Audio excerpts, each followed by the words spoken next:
Hello guys and welcome back to my channel, and today I'm going to show you how you can change password of your Outlook account. So firstly go to your web browser and open your Outlook account.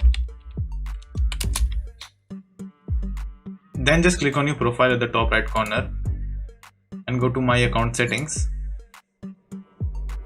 Then you can find change password, just click on that. Then enter your existing password. After doing that, just press sign in. And after you reach this page, enter your current password again and then enter the new password that you want.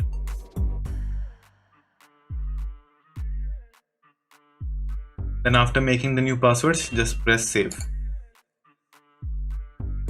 And now enter your new password to log in. So as you can see, the password has been successfully changed. So that's it. Thank you for watching and do like and subscribe to my channel and take care.